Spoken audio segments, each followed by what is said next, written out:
Har du et kropsideal? Jeg vil gerne have former. Altså jeg kan ikke lide det der, at man skal være helt tynd og slank og ligesom de der modeller. Sådan noget kan jeg slet ikke lide. Nej. Jeg kan godt lide sådan røv og hofter og sådan noget. Det er også derfor, jeg træner, for jeg synes, at jeg er meget tynd, så jeg træner for at få muskler, så jeg bliver bredere. Jeg træner ikke for at blive tynd. Tror du, man kan blive påvirket af omverdenen, f.eks. sociale medier eller tv? Ja, meget via de sociale medier, og især Facebook, fordi man ser mange. Man ser de kendte derinde og sådan noget der, så vil man gerne være sådan det. Hvis du for eksempel kunne vælge at ændre noget på din krop, hvad skulle det så være?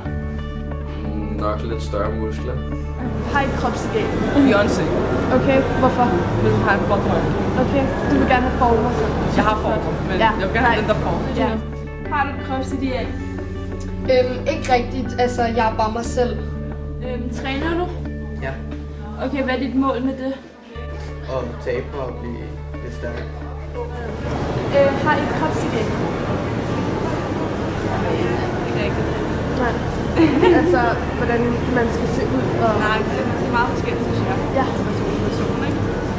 Tror du, at man kan blive påvirket af omverdenen, f.eks. sociale medier eller tv, til hvordan man skal se ud for unge drenge og unge piger? Ja, det tror jeg helt sikkert, fordi vi ser det i reklamer overalt på nettet, så jeg tror helt sikkert, det påvirker en. Så hvis der er noget, der vil ændre nu, hvad skulle det så være? Lige nu så vil jeg gerne til. Bliver I sådan påvirket af sociale medier, som Facebook og Instagram, og sådan noget, hvor de viser sådan trænede kroppe og sådan noget? Gør det noget ved jer? Hvordan det? Det på en måde tvinger mig til at træne, fordi jeg er bange for, at sådan, min fremtid bliver sådan en tygen, og så er det for sent at sådan, træne min krop. Træner du? Ja, Hvad er dit mål? få en dejlig røv. Kardashian. Okay. Har du et kropsideal? Ja, Hvad? Beyoncé. Hvorfor? Fordi jeg synes, hun er rigtig flot, og så synes jeg bare, hun har en fantastisk krop. Føler I, at man bliver påvirket af omverdenen, så ligesom man får presset fra f.eks. sociale medier eller tv, Ja, det gør man. til hvordan man skal se ud? Hvordan for eksempel? Man skal være tynd og flot og stor bryster og Du træner, ikke også? Jo, Hvad er dit mål? og blive den bedste. Okay. Og hvis du kunne vælge noget, hvad ville du så ændre med din krop? Ja, det er et svært spørgsmål. Det er ikke rigtigt noget. Ja. Har I et kropsideal? Ja. Okay, hvems krop?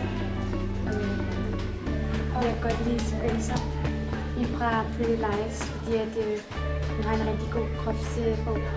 Hvis der var noget, du kunne ændre ved dig selv, hvad ville du så gerne ændre? min højde. Din højde? Lidt højere. Ja. Okay. Hvis der var noget, du kunne vælge at ændre ved dig selv, hvad skulle det så være? At tabe. Altså, træner I? Ja, jeg gør det en gang imellem. Ja. Hvad er dit mål med at træne? Hvad vil du gerne så? Jeg har egentlig ikke rigtig noget mål, det er mere bare dyrke motionen. Ja.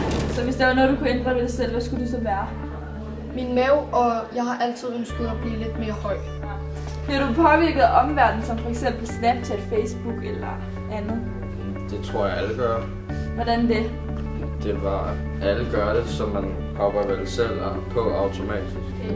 Træner I de to? Okay, hvad er jeres mål med det? Det er rigtig god. Hvis du kunne vælge noget, hvad ville du så ændre ved din krop? Helt klart min mave, min lår. Bliver du påvirket af omverdenen? Det tror jeg alle gør lidt faktisk. Sådan der. Jeg synes siden Kim Kardashian er kommet ud, så synes jeg meget, at man vil have hendes krop og sådan noget Beyoncé. Altså, jeg ved ikke. Jeg synes det er meget forskelligt. Det var også en gang, hvor jeg havde den krop, og så ville jeg være tynd. Og så tabte jeg mig også muskler. Så træner du? Ja, 2 gange om ugen. Okay, hvad er dit mål med det?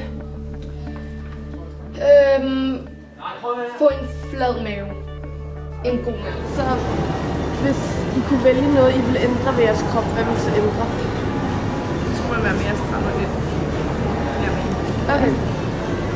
Så I mener også, at det er flot at være tynd og... Ja. Ja, det er